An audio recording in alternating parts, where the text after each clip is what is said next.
Siyabingelela kwamhlaba traditional healers. Thina bakwamhlaba traditional healers singabelaphi bendabuko. Umsebenzi esiwenzayo wokukhonza sikhonze ebandleni lamaJerikho, kodwa ke singabelaphi bendabuko phakathi nethu siyasebenza siza abantu, siyahlola, siyelapha, sisiza nabantu abalahlekelwe izinto zabo, impahla ezilahlekile yini, uyabuya abantu abafuna imisebenzi, abantu abangabathola abantwana, abantu bamabhizinisi abafuna amabhizinisi abahamba ngendlela, abantu abafuna ke umnotho ukuphila bame kahle, baphile kahle, siyabasiza. Sikwenza kanjani lokho? Sikwenza sikususela ekulungiseni nokuklina izinto zomsamo wakho, ngoba ukuthatha izilwane ukuthatha yonke into ngeke ukusize. Umsamo wakho okufuneka ulungise ukuze usale into yoba yilegacy yabantwana bakho. Abantwana bakho badinga bona umsamo. Uma uzothatha izilwane uyifake phakathi uxoxa abantu abadala, kusasa uyoba neproblem, uyoba nenkinga. Sekufanele ukuthi abantwana bayiphambele. So okwanamhlanje iqala kanjalo lento, sizoqhubeka nenkulumo yethu ngimtshele ngazo zonke indlela zokwelapha nezinto eziwumsamo ezisa phambili impilo, zikunike nesinkwa sokuphila. Yilokho kubalulekile, impilo yanamhlanje seyaba imali. So sinamafutha enhlanhla akunikeza inhlanhla yemali.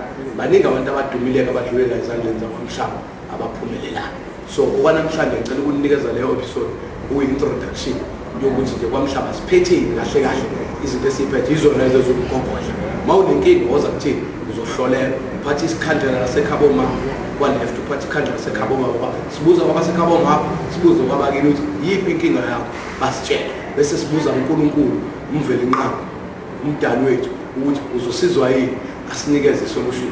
Akukho ukuhlula uNkulunkulu, bangahluleka abaleleyo ukuhluleka konke, kodwa uNkulunkulu akahluleki. Kodwa futhi yonke into iphethwe uNkulunkulu, ngisho bona balele emhlabeni odalwe uNkulunkulu, so involve uNkulunkulu.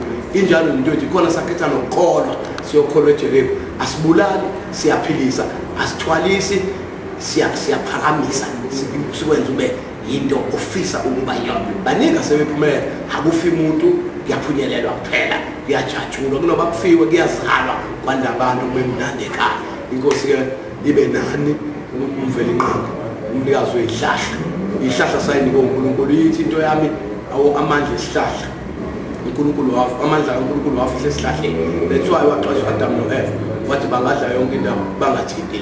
Amandla uNkulunkulu akhe wafihla esihlahleni, umoya wakhe wasewubeka phezulu kwamanzi. Genesis 1:2 usho njalo uNkulunkulu.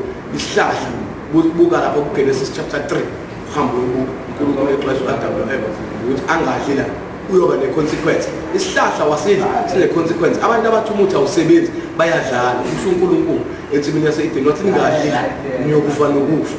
Siyazi thina wayesho in advance. USathane wabakhohlisa wathi niyohlangana, ngoba inyoka yayazi ukuthi uNkulunkulu utheni. Bathi abantu uSathane, inyoka isilwane, akuyena uSathane inyoka. Inyoka eyidimoni, udrago lena amakhanda awu-7 eyaboniswa kwisambulo umprofeti.